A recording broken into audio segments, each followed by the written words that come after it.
And here we are, the Clint Cronin Show. It is December the 5th, 2016. We're here with Asian cameraman number 2, Jason Yago, Brazilian Jiu Jitsu One World Purple Belt in the house. What's up, Jason? Hey, what's up? Man, we're just coming off of a pretty good fight weekend with EBI 10. Tough finale. I just read this. It, I think, peaked for tough finales on Fox Sports 1. It was good. It had good ratings. A million? You had a million people watching? I think it did. Wow. I think it had the ratings equivalent of 1 million people. So people are actually watching Mighty Mouse, or are they watching Tough? I don't know, but I'm glad that, because that was a really good season. That was a freaking great season. So I did not keep up with the season, but I did watch the main event. Yeah. And that first round was absolutely insane. That, like, Elliot went in there with, like, he just went in there to get him. So I think it was plus 1,600, right? Or minus 1,600 for Mighty Mouse, something like that. Yeah, the betting lines were really stupid. They were really stupid because Mighty Mouse doesn't lose. I think he's on a 9-fight win streak right now. Is it 8 or 9? I believe he has 9 title defenses now with that one. So he's one more from tying Anderson Silva. Well, he's the inaugural champion in his division. There hasn't been another one. It's just him. Yep. So he's fought Dodson already twice. And this last title defense was, I think it was his hardest fight or his most competitive fight since that last Dodson fight. I think so. I mean, his last fight was against Cejudo, and that was a first round TKO. And there were, big things, sort of expected in that last fight. He had that cool haircut, right? He had the hairline. Like, he had that really low hairline. Wait. The wrestler guy. Cejudo, he's the Olympic level wrestler. Oh, Cejudo, yes. Yeah, so he had a cool haircut. I remember that. Yeah, nice. But he got taken apart pretty quickly in that. I think it was first or second round. First round, I think was Cejudo's, but Benavidez definitely took over. But Cejudo also got the point penalty for groin shots. Oh, that's right. Two of them. Benavidez. Talking about Johnson. Where are you? Oh, where am I? You just group these fighters. I feel like you're discriminating against the fighters that are under like 170 pounds like everybody else. I thought you were talking about the co-main. Jason, are you a sizist? I'm tiny. So that means you can do that? I can do that. Wow. That's my thing. No, sorry. I was thinking about the co-main, not Cejudo versus Mighty Mouse. Yeah. So, man, that Darce, right? There was a Darce. That looked good. That looked really good, but Mighty Mouse he threw the thumbs up, even though that's not a submission defense, but showing the ref, don't stop it. Well, he didn't go to sleep and he didn't tap. So yeah. I have feelings about that Darce. I feel because he's a longer guy, he was able to get the head and arm inside and he was able to close it, but it looked like he was just using his arms to choke him. And if you aren't an avid practitioner of any of these grappling or submission arts, when I say that he just tried to use his arms to choke him, it isn't... You can tell the difference between the rear naked choke or Darce or arm in guillotine or guillotine between, different level people. So if you have a white belt, a blue belt, purple belt, brown belt, black belt, you feel that rear naked choke from a white belt, it's all arms. But then you get an experienced purple, brown, or black belt, and all of a sudden it's a full body thing. You can feel the hips tightening. You can feel the rib cage. You can feel how the back comes into it. You can feel how the elbows going. It's a full body move. So it looks like he was in front of him. His hips were square, right? Yeah. So we had him broken down. I think in turtle, he was above him, and he had the choke wrapped on him. But it looked like he just sort of had long arms. He was just trying to squeeze it that way. Whereas with the Darce, you really want to kind of tip the guy over, and you want to bring that chin to chest. You want to squeeze the elbows together. You want to use the hips. You want to use your back. You want to use your full body to really finish that choke. Yeah, that one's pretty tough. But I mean, Tim, he's pretty tall for the division. He's a big guy. Big guy for flyweight. But he took it right to him. Oh, 100%. He took it right to him. He made that fight competitive when those betting odds would probably lead you to believe that it's not going to be competitive at all. I mean, first round, he kept coming in, going for strikes, going for submission attempts. But I think, 1 through 5, or sorry, 2 through 5 were kind of more of the same, with Tim getting in there, going for something. Mighty Mouse passing to north-south, and again the side control, and Tim doing an amazing job defending everything. Yeah. He defended everything, but I mean, that's what happened. There were a couple really great exchanges during the fight where it was just very dynamic movement. It was a scramble, but it wasn't. There were, submission attempts. I think there was an armbar attempt where there was nothing there. It was just, they were all over the place. It was a really cool fight to watch. Obviously, Mighty Mouse picks up the W, but seeing him in a competitive fight, seeing a guy just bring it to the champion, not be freaked out on the stage, being live on Fox is it's pretty amazing. Like, hats off to what's his name again? Tim Elliott. Thank you, Tim Elliott. I didn't follow the season. It's on so much. Just on so much. There's so many fights on now. There's so many guys in the UFC. I've got stuff backlog, but I hope they keep to the formula with this like champion from different organizations formula, because it's kind of fun to see like the whole like, wow, bringing in these young guys, it's all drama and stuff. Young guys are girls, but it's kind of also good to see really good fights. Like every fight that I'd seen on this season has been a really good fight. So the earlier seasons of Ultimate Fighter, you just kind of had personalities, right? You had people from, just really good college wrestlers or guys with, 0-0 records and stuff. But now you're bringing in guys that have been proven already to fight in front of people, to prove, proven as, commodities, at least in their regions, right? They're winning regional titles. They're coming out and now they're competing on a much larger stage. So it's going to make for more compelling TV when you're going to have more competitive fights. You're not going to see those jitters. You're going to see people that are they're already pros. They're already professional. They already know how to carry themselves. They're going to make weight, right? They know how to perform in front of an audience. They've already been through that. So at least for the fight side of it, you're going to get a more compelling sort of show, personality wise, and living in a house together. You never know. It's a bunch of fighters, so you're still going to have a shit show there. But yeah, I mean, like, but when you look at it though, from when Tough started, I mean, I don't even remember what year started. Early 2000s. I want to say 07 or something. Was it 07? Would have been 07? Yeah, I don't recall. But I mean, just now now is when they can actually do that. When they have all these regional promotions that they can pull talent from and all that. So like, you couldn't have done that, but at Tough One, like they pulled in who they could pull in. I think these were the fighters. And they're good fighters, but like now there's more depth and there's more organizations out there to give people experience. Yeah, Tough One compared to now is a totally different thing. I mean, you had Bobby Southworth on Team Lydell, got the first knockout over Ludin Kincaid, right? Then you had Swick, you had Chris Lieben, you had Josh Koscheck. You had a lot of really great fighters. I think the crazy one was Kenny Florian. I mean, just because when I saw him, he was already fighting Jose Aldo. Like, when I went back and watched Tough One, I was like, that's Kenny Florian? That's ridiculous. So that was, 2005, right? So Tough One was 2005. I think so. And the fact that Diego's still fighting, I mean, oh man, he's crazy. Yeah, that's the thing. That's a pretty known thing, that Diego Sanchez is pretty far out there. Like his last fight against that Polish grappler was, he had this ridiculous escape where he just ran up the fence. He just did not care. The Polish grappler. I feel like that should be a nickname. It may be. It could be. It's I don't remember his last name. It's Marcin something. You know what my favorite MMA nickname of all time is? What is it? Douche Boy. There's a guy named, the nickname is Douche Boy. He's fighting on that. It's a Philippines-based MMA promotion. It's the first big Philippine MMA promotion. The fights are here in California, and Anthony Doe. Ant Doe. That's my favorite Ant MMA Doe nickname. He's fighting a guy whose nickname is Douche Boy. That's a real thing.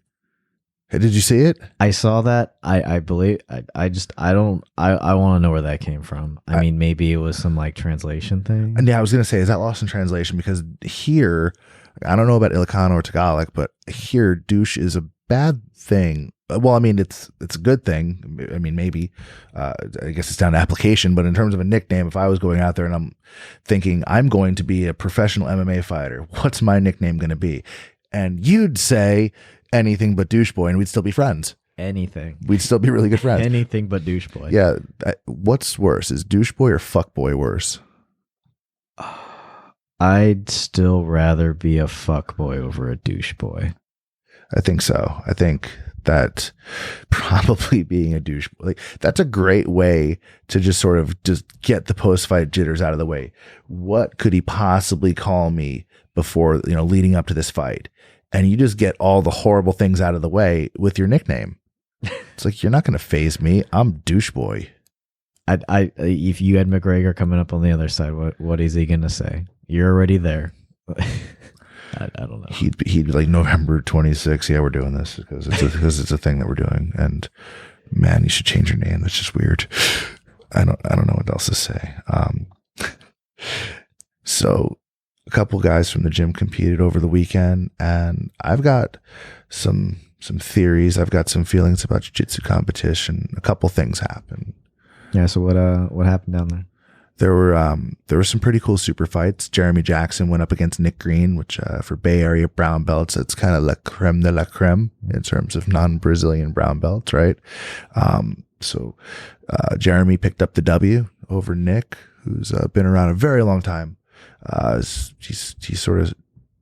was a blue belt a long time, a pearl belt a long time. Now he's a brown belt kind of a long time too.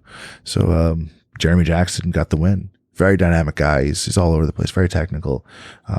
He also won his Fight to Win Pro 8 event in San Francisco via pretty sick armbar submission. On top of that, you had Dan Camarillo against, I think it's 3-time Masters no-gi world champion. I think he's Masters world champion too, John Barsatti. So Dan Camarillo, the arm hunter, against John Barsatti. Okay. John's a very large guy. He's like catch wrestler, I think. Ooh. 2 black belts. And the match started out, some grip fighting. I think a failed throw or a failed shot attempt, and then ankle pick by John Barsatti to guard pass to straight arm kind of shoulder lock from the mount. So John Barsatti over Dan Camarillo via submission within a few minutes. And that was one of the black belt super fights over at the Guerrilla Jiu-Jitsu Grand Prix in Pleasanton this weekend. So Dan, to everyone out there, I mean, if you're a jiu-jitsu guy, you know who the Camarillos are. If you know Dave and Dan, the arm hunter is pretty legendary in terms of his judo jiu-jitsu skill. He's Camarillo Guerrilla Jiu-Jitsu guy. We've known him for a long time, and sort of it was an amazing performance by John. He's a much bigger guy. He's a big, strong guy, but he's been on a tear lately. So, yeah, it was a pretty decisive victory. Nice. So what about our guys out there? Our guys, they did good. Stang, he pulled guard against a larger guy. So someone, I want to say like closer to 6 foot. I couldn't tell you the weight, maybe like a middleweight, say a buck 80, buck 85 or something like that. He pulled guard and the guy stood up, and Stang immediately threw a triangle, and I'm just screaming at this point. So it's really cool. But if you see the video, he winds up finishing it wasn't a flying triangle, but he basically pulled guard. The guy stood up and he wore him on his shoulder and neck. So Stang won his first match via triangle. And the rest of the guys did well. We had some white belts competing for the first time that have under a year experience. They come to the Jiu-Jitsu fundamentals class at AK Sunnyvale. The biggest thing is it was kind of a big icebreaker for them. They didn't know what to expect. They really didn't know the rules. And they just kind of wanted to go out there and give it a try. And they went from just it sort of being unknown to now they have specific things to work on, right? As white belts, there's just the jitters, right? When in half guard, knowing to get your knee shield up, knowing to get off of your back, right? Not to get flattened out, knowing to break grips, protect your neck, that sort of thing. Choke defenses. So I think one of the guys got caught in a bow and arrow choke and didn't know a bow and arrow choke defense, and just things you have to drill. But more than anything, just knowing that you go out there and you compete, and no matter what happens, you have something to work on Monday. Unless you're just spectacular at white belt and just going to kill everyone, you probably have something specific to work on that Monday when you go back to class. But it's almost when you get promoted, you have purpose on Monday. You're like, man, I gotta wear this belt. I have to feel like I fill it out. You know what I mean? You have to put in that extra work to be like, man, I gotta hang with the other purples, the other brown belts, the other black belts now. When you compete, you have that same type of motivation, except it's, man, I did this wrong. I did this wrong. I did this wrong. I got to fix this. Okay. This went wrong. Cause you could do all this stuff in drilling and just armbar over and over. But when you actually do it under pressure, you're like, oh, so that happened, right?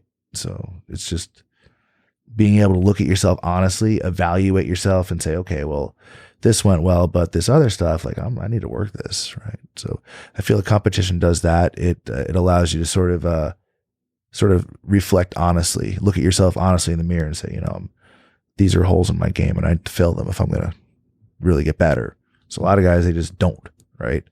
They just do the same stuff. They get a workout in. They're getting that out of jiu-jitsu. They're getting, they're getting in better shape. They're getting better cardio.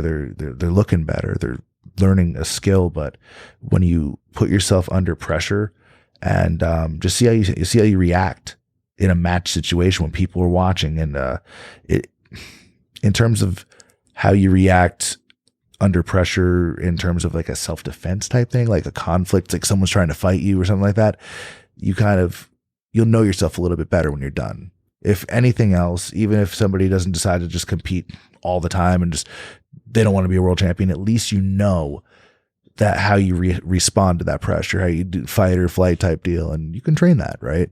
So I think, I'm not one of these guys like, oh, you have to compete, but I think that you learn a lot about yourself by doing it, and it's valuable.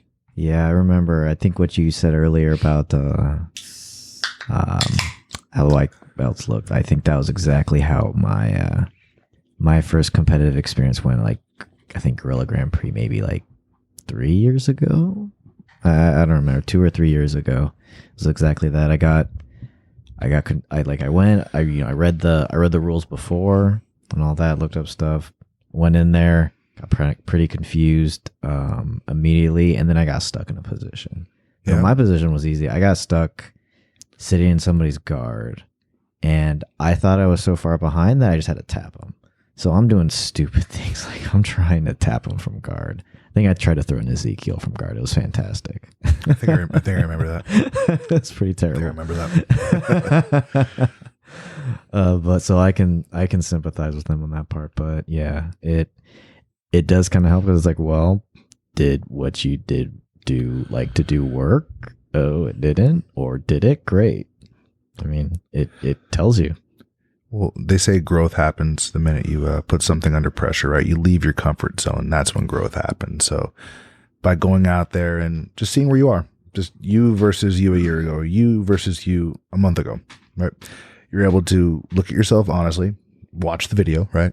And say, okay, these things went well, these things didn't, right?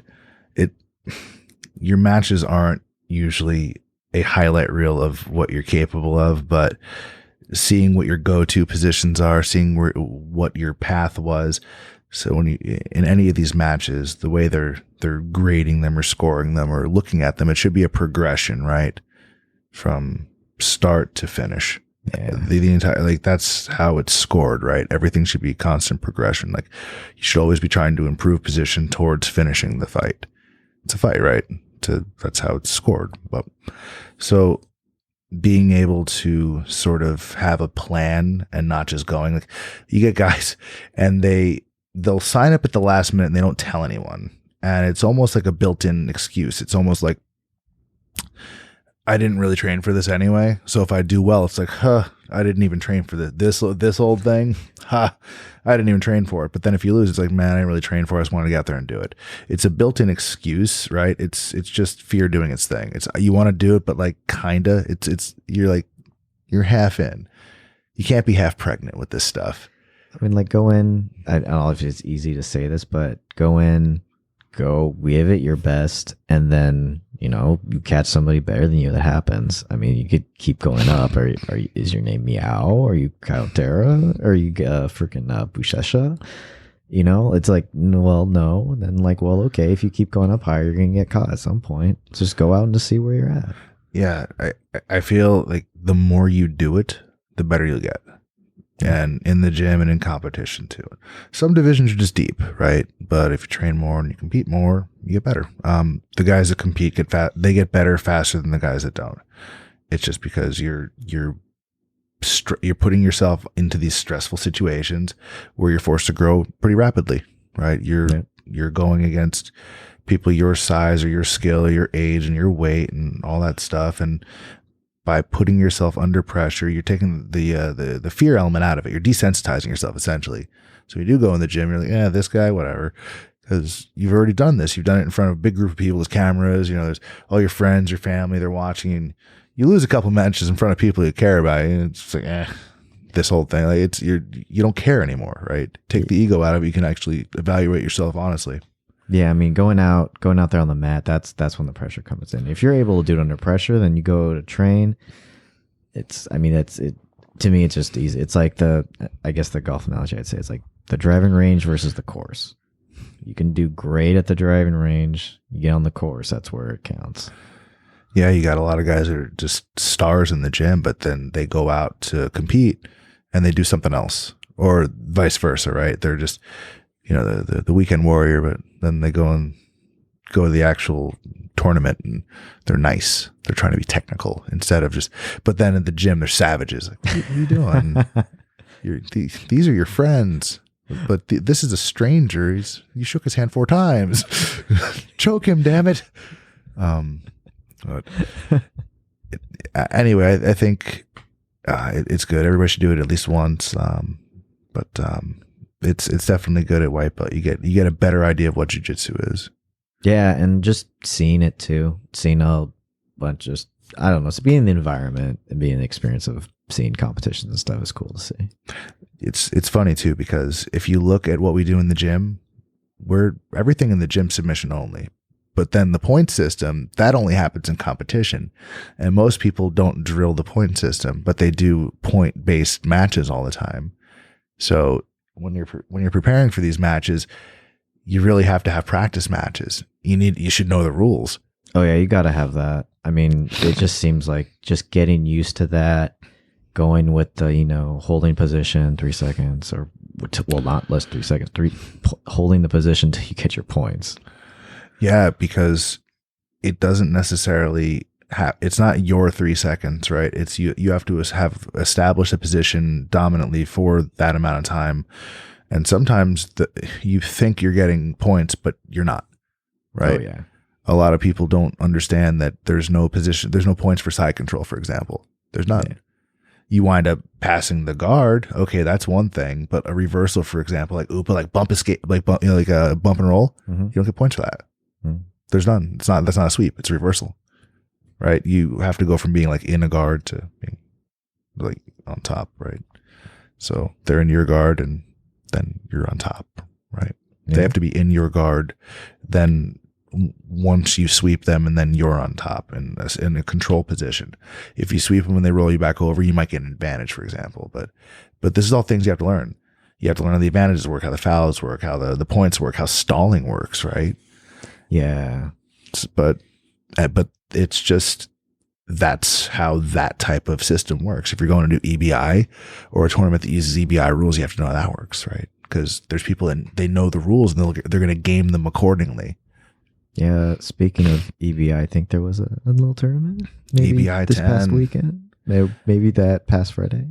Oh man, I got to watch only a few matches. The one that I was more excited about, so that was in Mexico City, I think. Yep. EBI 10. There's a legend there named Barrett Yoshida. He's been a black belt. I think they said something like 20 years now. But he actually went up against a friend of mine in the first round, Eric Medina from Jean-Jacques Machado and Tarzana, so Los Angeles, right? Nice. This match was incredibly competitive. I didn't know what to expect, as I don't know what it's like to roll with Barrett Yoshida. I do know what it's like to roll with Eric, who's a tough purple belt. I mean, this guy's super technical. You roll with him and you're wondering, like, how are you a purple belt? Because he's really, really good. He's a smaller guy, but he's really technical. He's really aggressive. He's game, right? He's ready to fight you.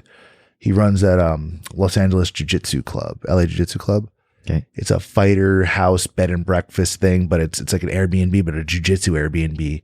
So they got a float tank, they got a pool, a hot tub, yoga, jiu-jitsu, and you stay there. Like you rent it like a hotel, and there's like 7 a.m. class. Seriously, they have full-blown open mat jiu-jitsu classes, I think almost every day. So it's a pretty cool setup. Nice. So he's one of Jean-Jacques Machado's sort of competitive purple belts over there. And He went down to Mexico City. This is his third EBI. I think he competed in 1 and 2 or 2 and 3 or something like that also. But it was a really competitive match. The first round, it went to a draw, went to overtime. I think he swept him once or something like that, but he was defending leg locks left and right. Like these guys were going back and forth. It was competitive, right? So for this purple belt kid to go against Barrett Yoshida, who's super game. So I think he's like ADCC champion previously, at least silver medalist in the past. Like this guy's somebody, you know. Yeah, he's a legend.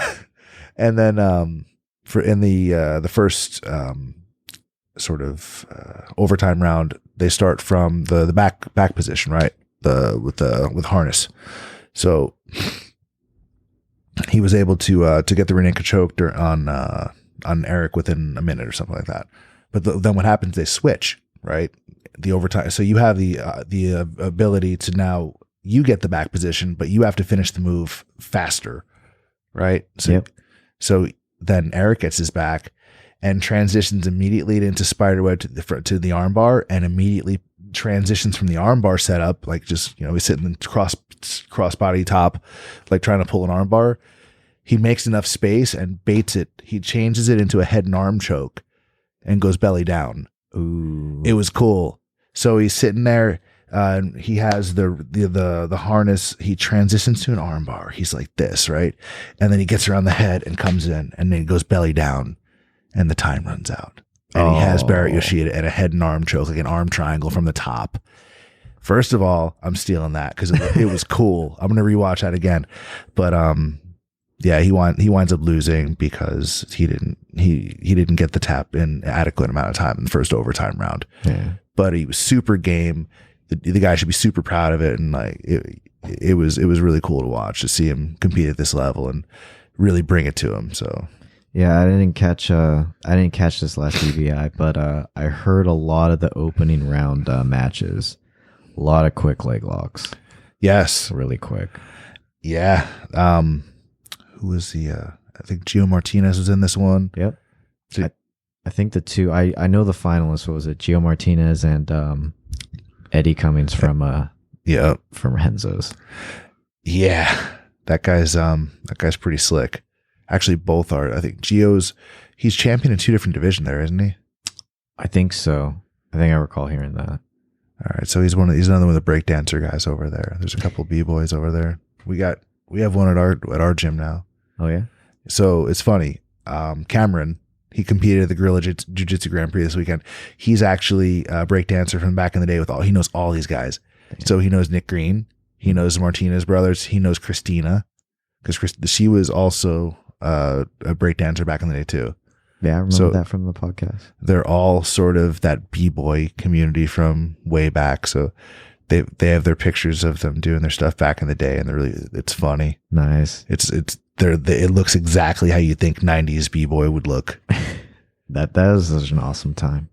Such an awesome time. I'm not saying that sarcastically, in case that's not getting across. It was an awesome time. Were you a break dancer too? I was not. You're not a break, but that was just awesome. I appreciate that time back then. I was also not a break dancer, but I could see how it's applicable, being able to move all kind of dynamically. I'm wondering if we're going to get any kind of like parkour people in jiu-jitsu. It's like, see how they do. They like climb up the wall and go for arm bars and stuff.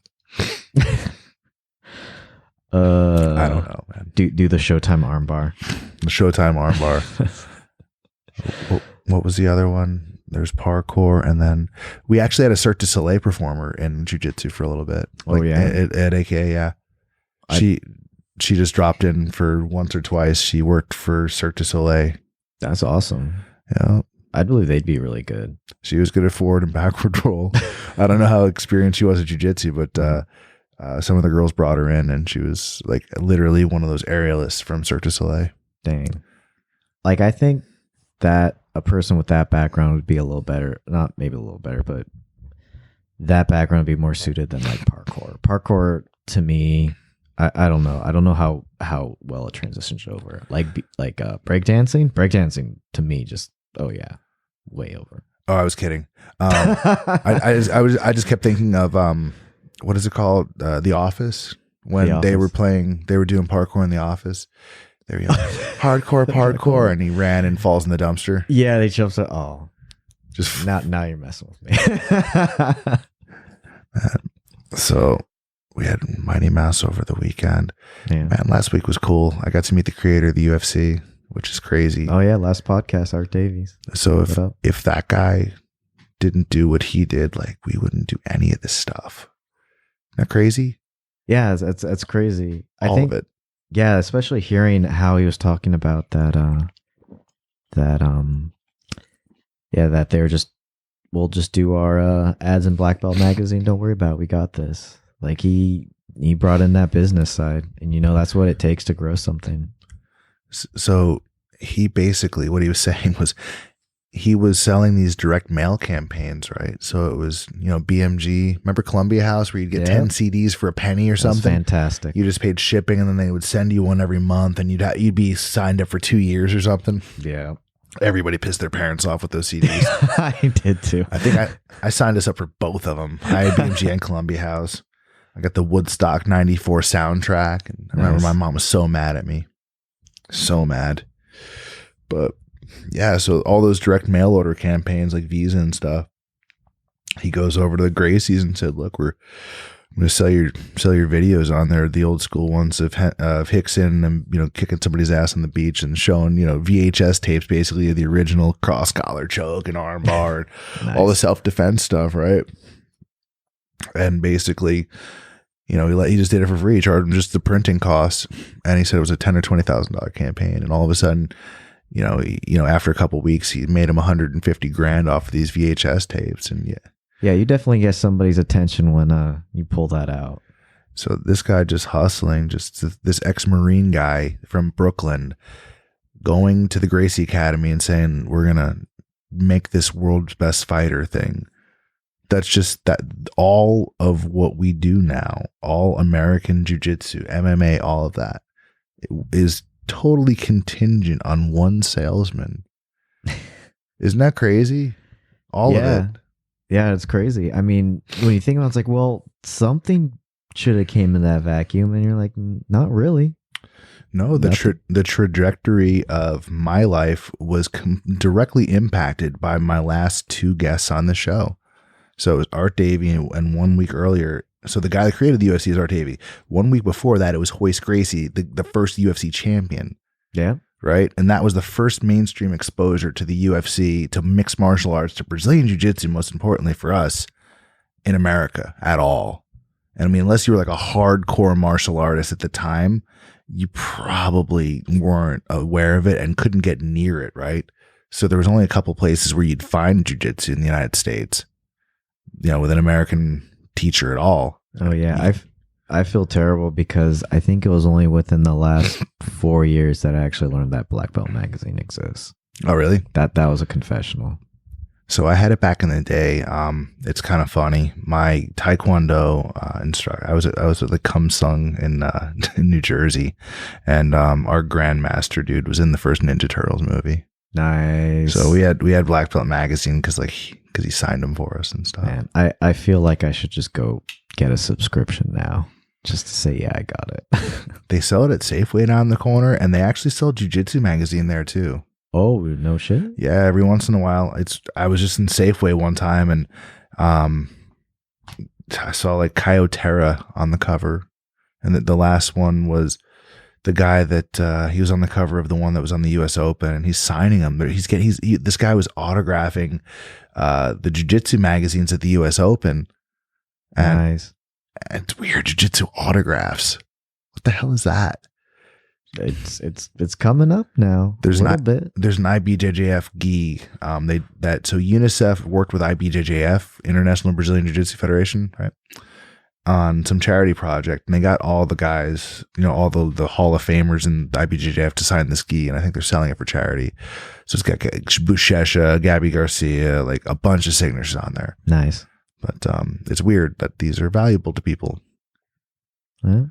I mean, you get people doing it. You get people who train. I mean, you get a lot of people who train around here. We're doing it as a hobby, but we got jobs too. But there's something we like, and hey. Yeah, it's just weird, the autograph thing, because a lot of these people that are signing this thing, I know that we know these people. We see them all the time, and they're signing autographs, and it's weird. I think, we got to take a step back because, like, again, Bay Area, we're in a bubble here. We've got a lot of jiu-jitsu practitioners. Yeah, between here, Los Angeles, and San Diego, I think it's the biggest concentration of just really great jiu-jitsu people. You go to New York, and there's going to be a lot of really great guys there too. Oh yeah, it's probably those 3 places you just listed, and then New York. Yeah, there's other places as well, but in terms of just concentration of just studs, right? Oh, and then Florida. Yeah, you got the guys down there too. You have a huge population of Brazilians living there, like Coconut Creek or something like that. Yep, that's where. Miami Beach is going to be a lot of really great, gyms there. American top team, Brazilian top team.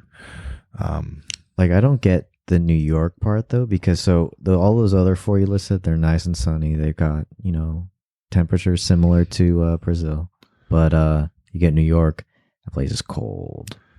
It's cold, but it's New York, right? That is true. It is New York. New York's iconic for the whole world. It's money. Money. It's money. It's a huge city. Yeah. There's a demand, right? And think of the clientele you can have.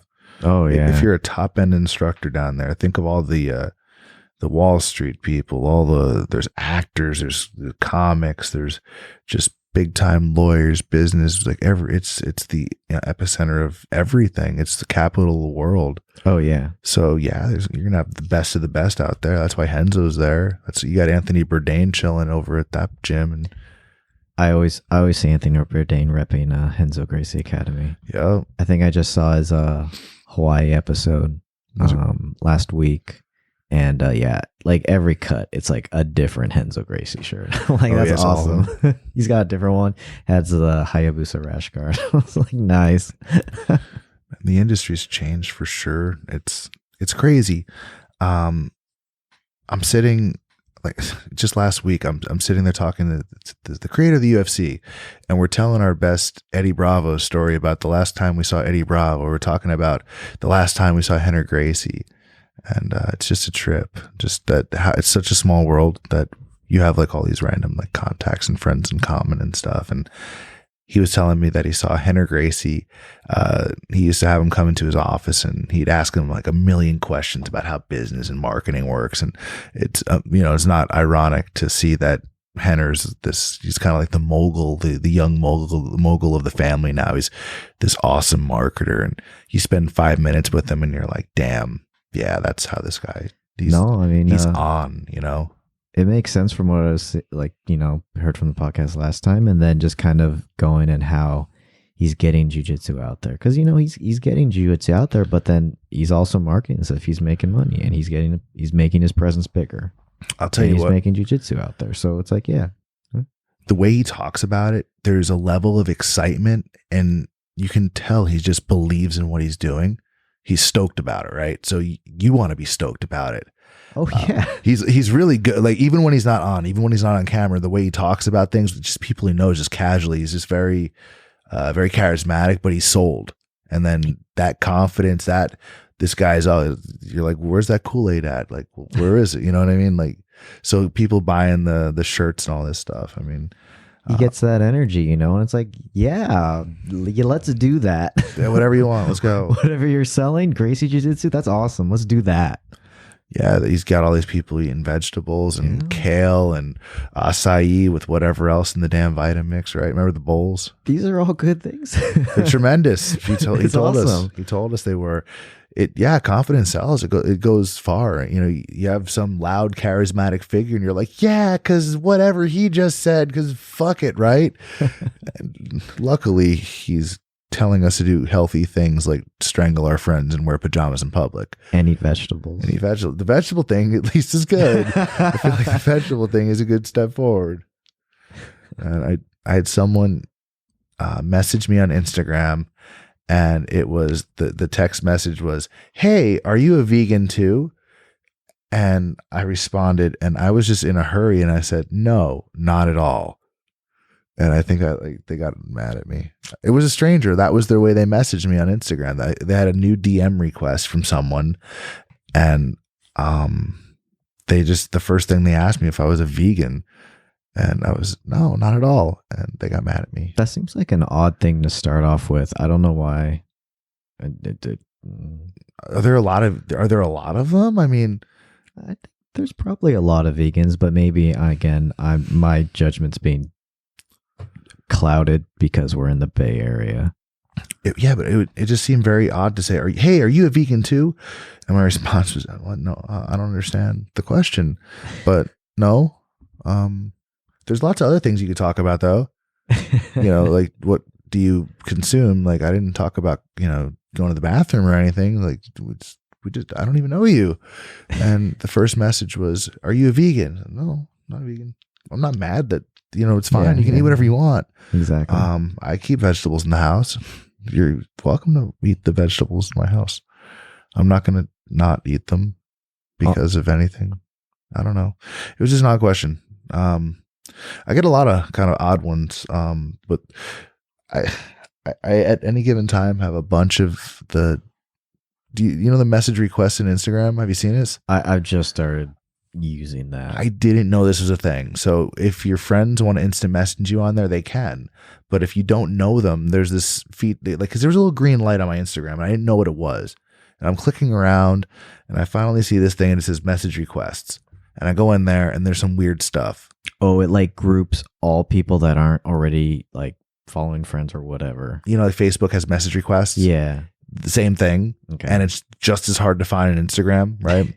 And I found it, and some of the things were not in English, but there's a translate little gimmick right there. There's a button, but I get weird requests. I get some things that I don't want to talk about on here, really. But we don't talk about. No, I got some weird ones, some really weird ones. I got some really nice ones. Some really complimentary stuff.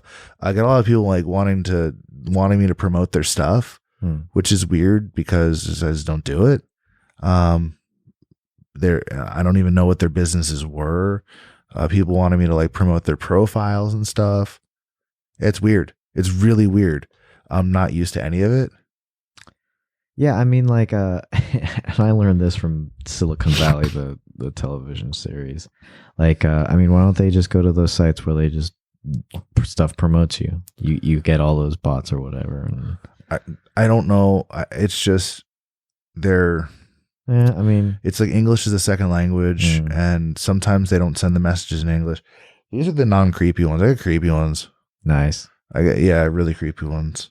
I had one on Facebook. I had one guy add me on Facebook, and his thing was he wanted me to choke him because he enjoyed like he wanted, yeah. So like a David Carradine kind of thing. I don't know what that is. Don't worry about that. I'll tell you when you're older.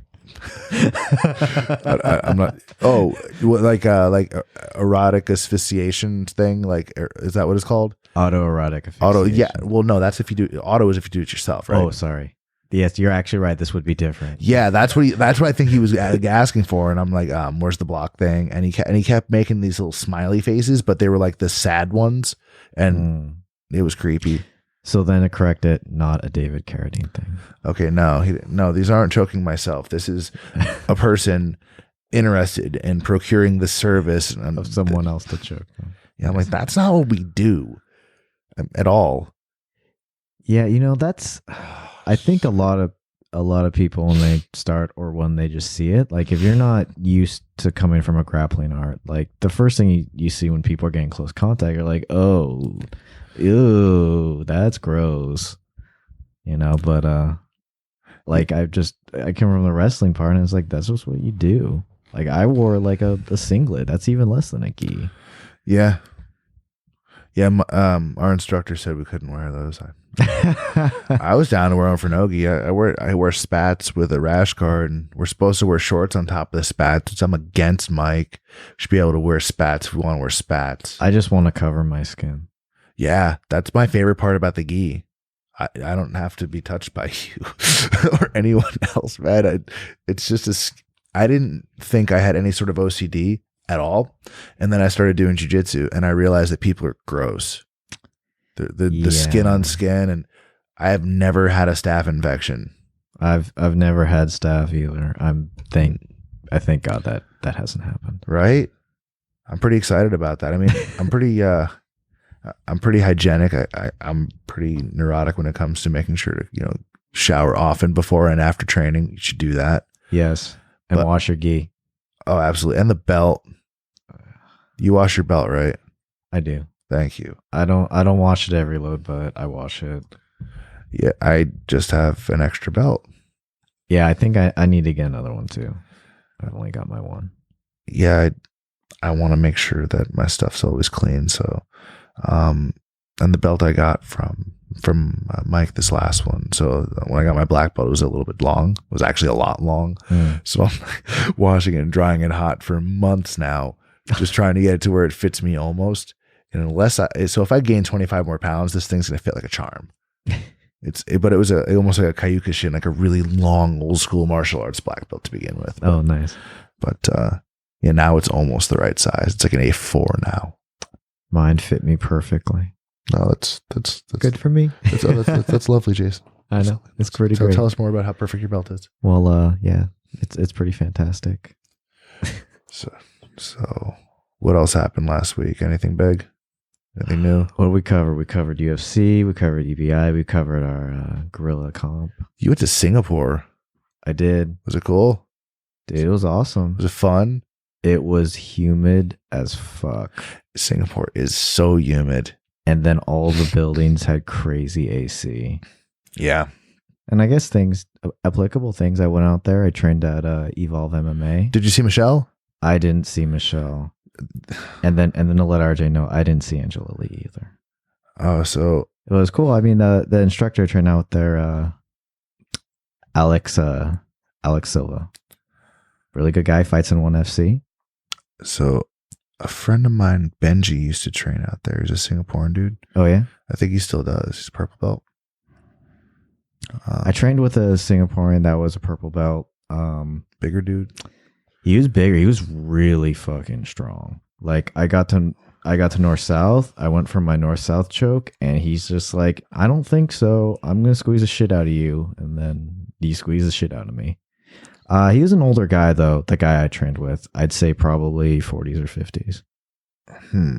So maybe a little older. Yeah, no, this dude was normal age. I'm gonna have to slip on my glasses if you're gonna show me something. I can't see. This guy had less years.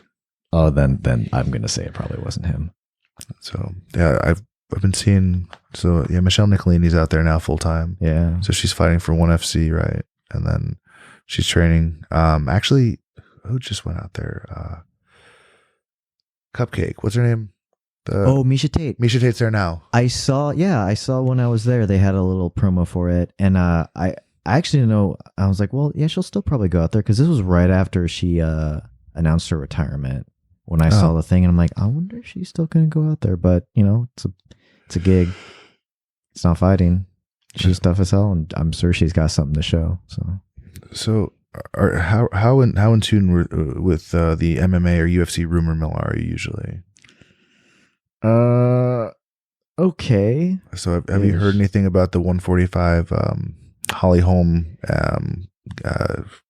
Cyborg potential matchup? I heard that was offered on Dana White brought that up on Unfiltered. Okay. Can you shed a little light on that? Is that a thing? Is it going to happen? So not the Holly Holm. I think from what I heard is that she wanted to go 138. She didn't want to do 145, which I get. She can make, I on one sense, I get that all these women can make 135. Why would they go up? Because Cyborg's big. She is big, but she's big. I mean, and this is me going off the cuff. I don't remember what her televised card did, because it's like, man, if you're a heavyweight, fuck yeah, you go fight Conor McGregor. Or if you're a flyweight, you fight Conor McGregor, because Conor McGregor is bringing a ton of money. Yep. But like, I don't remember if that's the same for Cyborg. I just don't. I don't know. Well, her two matches, one was a fight night Brazil, and the other was a pay-per-view in Brazil. She's going to do the numbers in Brazil for sure. Oh yeah, definitely. And, I mean, the big fight really is her against Ronda, right? Yeah, that's because that one's been building up for so long. But I almost think that because it's been building up for so long, it's going to be like a Mayweather Pacquiao thing, and then people are just going to be unhappy with it, or the fight could just suck. I don't know. It in their prime, it had the potential to be awesome. Following a Ronda Rousey loss, following sort of, well, I mean, Chris has done really well. Dude, Chris is great. She's been doing amazing. Yeah, I still think that's the fight you make. Whether you go right for that fight or you beat around the bush a little bit longer, but I don't know how much longer Ronda really wants to fight. Yeah. She has the Amanda Nunes title fight coming up very soon, end of the year. And Amanda's tough. Amanda's very tough. Amanda's very game, and that could go a lot of different ways. This is Ronda's comeback story. This is her hero story, right? Yeah. So her coming out party, her showing up and, taking the title back or not, I think it's going to be make or break. And if she doesn't win it, I think the fight to make next is definitely Cyborg. Yeah, I mean, what was it? Like a year and a half ago, Ronda and Connor both making tons of pay-per-view or pay-per-view views and all that. They're both undefeated in the UFC. I know Connor lost in the local promo, but they're both undefeated. They both lost. Ronda took a long time off. Connor got right back in there, right back against Nate Diaz. Took the decision win. I think, as big of a Diaz fan as I am, I think point wise he took it. Connor did, and so he comes back and then gets his way into that light heavyweight title. Or not light heavy. What am I saying? This is way too late. Lightweight title. He's going for the light heavyweight next. And I mean, shit, he is like, he's unlike these. I think you said before, he's like, I want equity in the UFC now. And like, he has slingshotted his shit around, where Ronda's kind of like, it's still like, she's still a big star, but where is she at? How is she going to come back from this? Because that was a tough loss. I think it all comes down to mindset, the people you're surrounding yourself with, and your view of the business as it is, right? Rhonda grew up the daughter of a traditional martial artist, right? A very inspirational type of mother, right? Her mother was a judo champion herself. Yep. She had been 2 PhDs or something. She's a very accomplished person, right? And very strict, very, disciplinary in terms of like how she raised Ronda. On the other side, you have Connor that he's very flamboyant, right? He's very outspoken. He sees it. He sees that it's show business. He's out there. He's producing more content than the UFC does leading up to his fights. He sees the showmanship part as being as critical as the technique and the martial arts itself. It's show business, right? And your pay-per-view buys, the amount of people that watch it, directly impact how much money you make, right? Because if it wasn't show business, they'd be doing it outside for $10 an hour and no one would watch and no one would care. But it is, right? Yep. So by honing those skills and putting himself over and making sure people are watching, especially when he's on TV, it means he's going to have longevity because he's not going to have to fight as much. Because when he does fight, it's gonna mean more, right? It's gonna mean more buys because Christmas is how many times every day? If Christmas is every day, Christmas wouldn't be special, right? But it's that nice big boom retail injection in the economy because it's once a year. It's special, right? So yeah, that's what it is. He fights his thing. He should fight probably even less often. Going to all these different weight classes, I'd probably calm down with that. Yeah, I think he's going to be out a bit for the kid. I think he was saying that he was going to be out for like 10 months or something from when he announced that. He'll be out till he isn't. Yeah, that's true too. So for him, in terms of negotiation, in terms of marketing, in terms of just making sure the UFC realizes he is a commodity and that they are willing. So him saying, "I'm going home. You guys have to come find me. I'm just going to stay home till I have the kid." He's baiting him. Come on. Yeah. But he's bright, and he's in talks publicly with the McMahons while this is happening. He's negotiating showing up on WWE programming publicly. So Dana White and WME, whatever IMF, IME, WME, whatever, WME. the WME, the group that owns the UFC now sees it. He just does it on Twitter. Has his managers doing it over interviews, over whatever, radio, over press. Not even trying to hide it. I mean, he's playing the game. Because he's worth more money here, more money over there, just more money in general. He's playing the game, and it's working out really well for him. And you can't hate on that, or you can. You can totally hate on that. You can do whatever you want to, but it's on the other fighters to. And I mean, I see that they came up with an association or union. Do we know what the penetration is so far? And like how many people are actually in there? I don't know percentage wise, but from what I saw, they've got some big fighters associated with it, or not big, for big names with it. You've got who is it? They had TJ Dillashaw, Cain Velasquez, Cowboy Cerrone, Donald Cerrone. Yep. But they got the guy from Strikeforce, or not Strikeforce, Bellator previously, Bjorn. Bjorn Repney. Yeah, but like from the things I've read, and Tim Kennedy. I'm just remembering that picture. But they're not lineup. Yeah, they're not forming a union. They're forming an association, and I'm sure this can be talked to death by people with more legal experience. Or well, I have zero. But like, the association has, from what I've read, no power to actually bring the UFC to a bargaining table at all. Like, they'd just be, please, UFC, come to the bargaining table with us, and the UFC can be like, no. And the association can't do shit. Well, the thing with the union is, don't you have to be an employee? And don't they consider fighters 1099?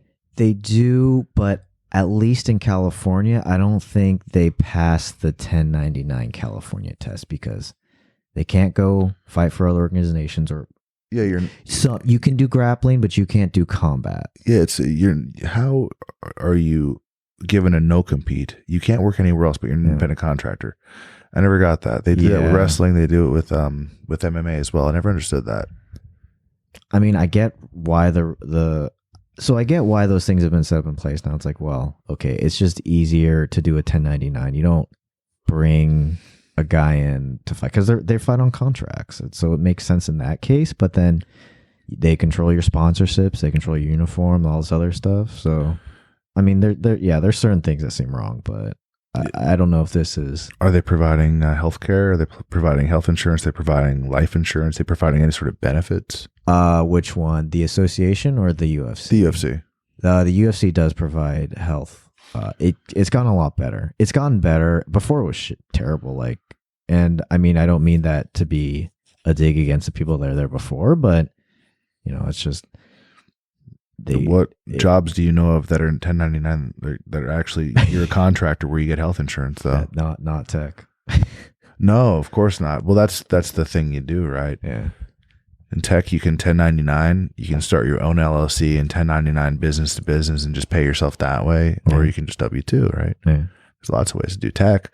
We're not getting punched in the face. Yeah. Right? It's a different job. That is a different job. It's weird. I'm wondering how that's going to go, whether it happens or not. Hopefully they make more money. And in the meantime, in lieu of potentially forming associations or unionizing, anything like that, sort of getting out there and learning how to talk. Yeah, because see, that's the tough thing to me, because like a union to me is for more like for fighting that, you've just got these big disparities and stuff, like between people going out there and like their game, their promotional abilities and all that. And it's like a union to me doesn't help with that. Well, no, it helps protect, the groups of people, but not. It's never going to be a nonprofit organization is the thing. Your ability to draw a crowd is directly going to be tied to your ability to earn, regardless if it's unionized or not.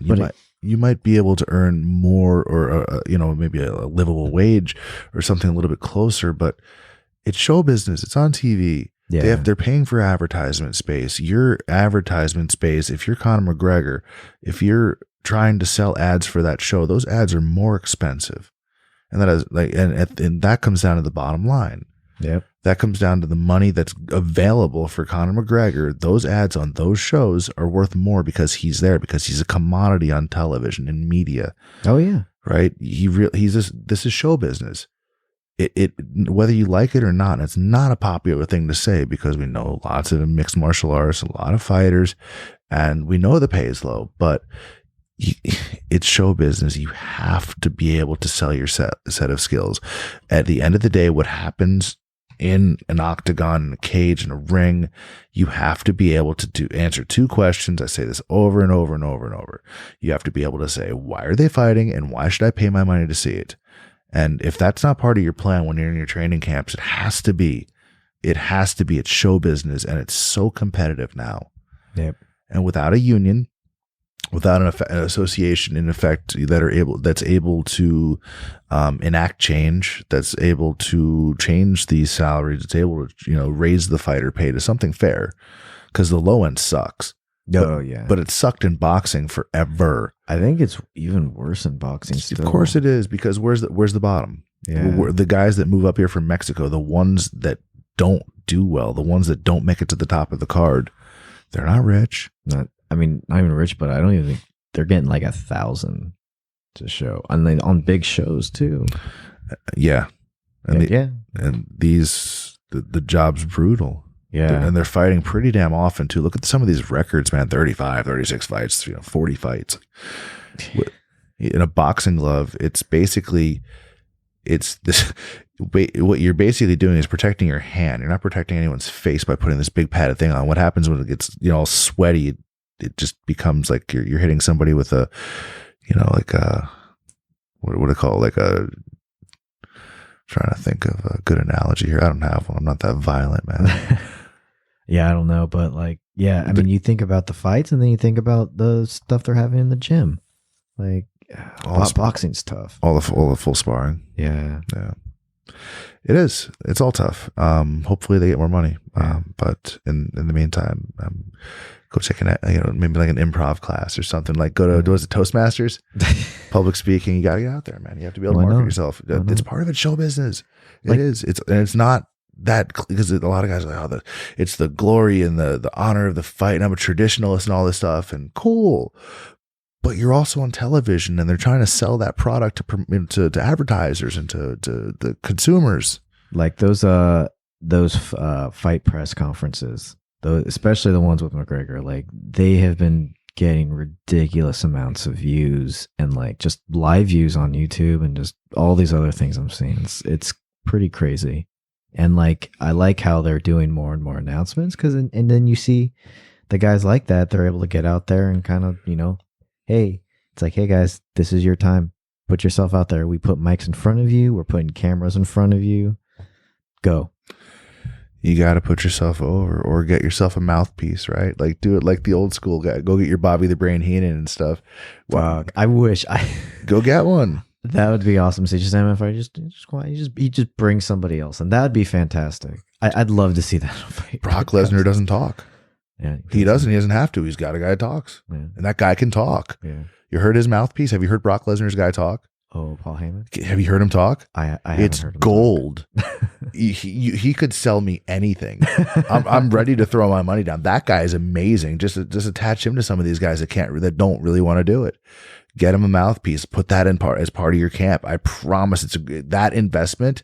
If they can deliver, if you have a guy that can talk, they've got to really be able to lay it down, though. Oh yeah, right. That's worth it to have as part of your camp. You got that. You've got your fighter, and then it's like, bam, done. Someone pay Paul Heyman.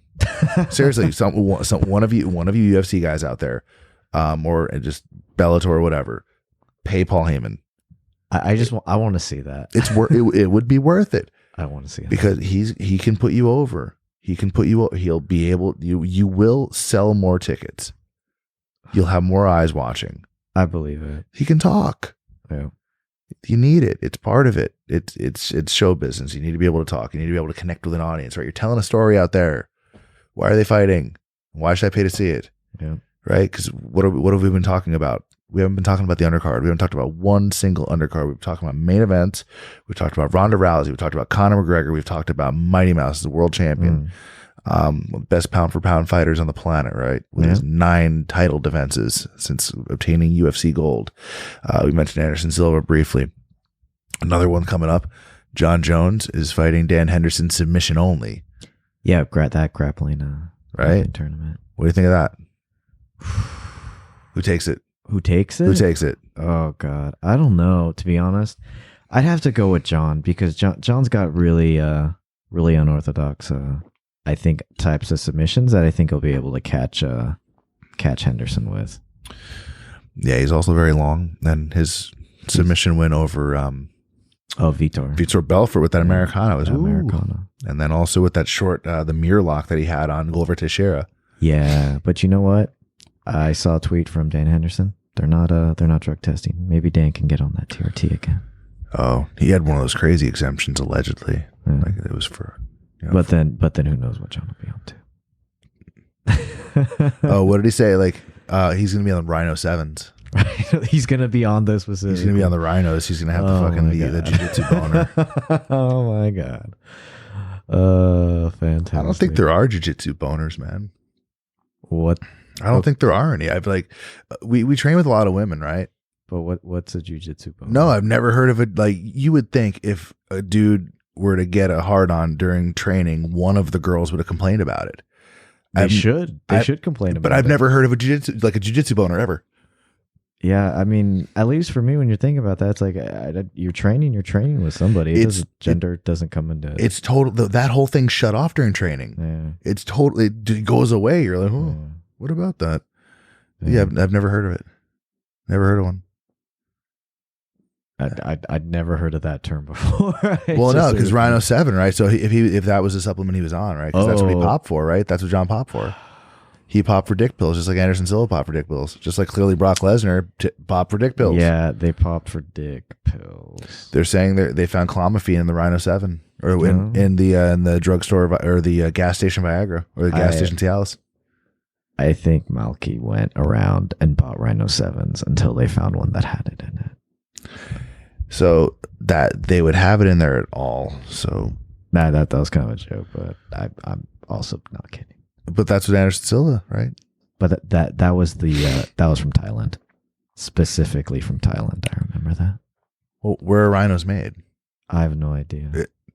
See, maybe that's the ingredient. I don't know.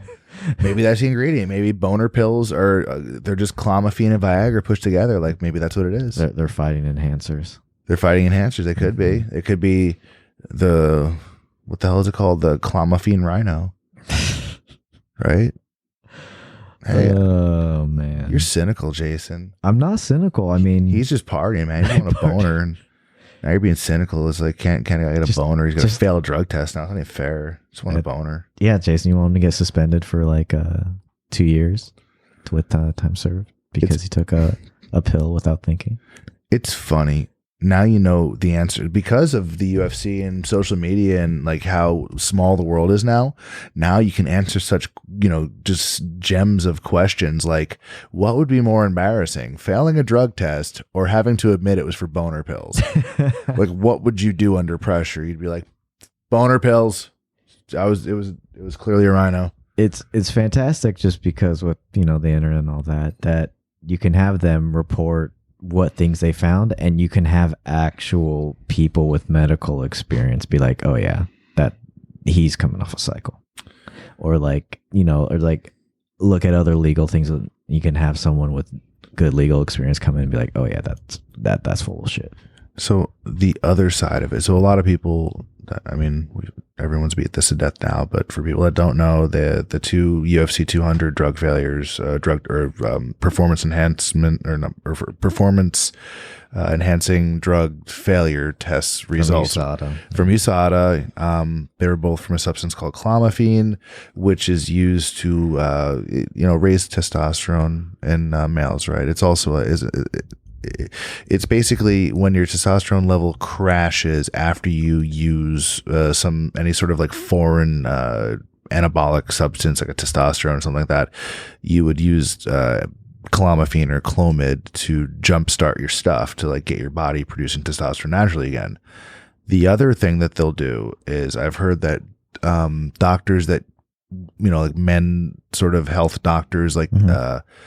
what do you call them? Anti-aging clinics and stuff. That's what they call them. Yeah, that's exactly All what they call them. Anti-aging clinics. They will, instead of like just giving somebody steroids, or instead of just giving them testosterone when they feel like they have, I'm feeling lethargic, I'm gaining weight, I feel depressed, I have low testosterone. The doctor, instead of just going, here's testosterone, what they could do first is just give you Clomid to try to like jumpstart your natural test production and put you on a diet plan, right? Like, oh, you're clearly overweight. Your heart rate's up here. You need to bring your cholesterol down. Need to bring your weight down. We're not willing to put you on testosterone, but what we will do is put you on clomiphene. Either way, that scenario is still considered a banned substance in the UFC. I mean, the one thing I was reading is like, you're under the USADA stuff. You're a professional athlete. You need to be aware of what you're putting in your body. It doesn't matter if you object ethically or if you object fundamentally to if it's illegal or not. It's illegal. You sign a contract. You're a professional. That's it. If you get blindsided, you're not sure. You took a Viagra thing. You're trying to whatever. Dude, I can see. Honestly, if John Jones went to a gas station, bought one of these Viagra things, I'm like, you really think he's going to be like, hey, coach, here's the most embarrassing thing I could possibly buy. Is this okay? Could you run this by the commission real quick? No. He's been doing some ridiculous shit. I mean, before that, he had the whole like freaking hit and run and like other stuff. But I feel like the level, I'm not willing to compare the hit and run with the drugs or whatever like to a dick pill. I think this like, okay, this is like clearly a sliding scale. Sorry, I meant more of kind of like the decision making. Oh, the decision making. Yeah. He has the decision making of somebody who's young that was thrown into like a lot of money and success pretty abruptly. Yeah. And I don't see him as like a bad person. I see he's human. He's human. He fucked up. Like the car accident thing, he handled poorly. He handled it poorly. Yeah. But I'm willing to give him the benefit of the doubt on this test. Wow. I'm more cynical on this test. I can see it. I could see him fucking up. Yeah. I can see him fucking up. Because of how badly he fucked up in terms of just decision making, and man, that was a terrible idea. Yeah. No. I mean, I totally follow you on that. I guess I'm just cynical onto it. Did he probably just piss hot and they're trying to scramble to find a dick pill solution? Is it just as likely? Yeah, it's just as likely. But I could see where that could have happened. Yeah. Am I saying 100% it did either way? No, I really. Dude, we're not John Jones. We're not the dick pill. And I don't. We don't know. I don't actually give a shit. Yeah. However, I can see how it could have went in either direction. Yeah, it's plausible that it happened because they only gave him a 1-year suspension coming off of a pretty severe suspension. I think it was 18 months. They actually did give him the full sentence though. Oh, it was prorated or it was time prorated. Served or something? Yeah, it was time served. Okay. I think from what I saw with the stuff in there that they gave him the full sentence they could due to the him not having the I guess the guidance of what was going into his body. Was it his first offense for a PD? Yes. Huh. All right. Whatever happened to Vonderlei? I thought because he didn't take the test, like his was forever, but now it's not. Yeah, I think they brought it down. Either that or that's why he's fighting in or only fighting in Japan. Wasn't it overturned? I thought his thing was overturned. That one's been so long. I don't recall. Well, I guess we said a lot so far. To recap, we said 1,000 things. For guys out there, we said compete. Just compete. Are you going to compete? San Jose Open? January? They want to get everybody to compete. Just compete. Yeah, compete. All right. So January, show up, San Jose Open. What you going to do in One World Jiu-Jitsu run wild on you? We're going to do some jiu-jitsu there. Compete. It'll make you better. Yep. Get lots of rest, right? So the quickest way to recover is to rest. So get plenty of sleep. Oh my God, sleep. Yeah, we'll be on the mat at 6:30 tomorrow. So that's gonna suck. And hopefully this episode hits YouTube faster than others. First time recording using some new hardware, so hopefully everybody digs it. Thanks to everybody for following on Instagram, because that's a lot of people now. It's like over 5,000, which is craziness. Nice. It's weird, but thanks for saying all these nice things and stuff. Like, there's lots of really positive comments, so appreciate the positivity. We'll be back here in a couple days or next week or whatever. Same bat time, roughly same bat channel. But thanks to everybody out there. Be good. Happy holidays. Don't drink and drive or do anything stupid. And if you're going to take a drug test, don't take dick pills. Or take lots of dick pills. Lots of them. Super boner mode. There's no jiu-jitsu boners. All right, guys. Clint Cronin Show. Thanks, Jason Yago, Asian cameraman number 2. And thanks to Asian cameraman number 1 over here. Behind the actual camera. Behind the camera, Mr. Sonny over there. ClintCronin.com 2016.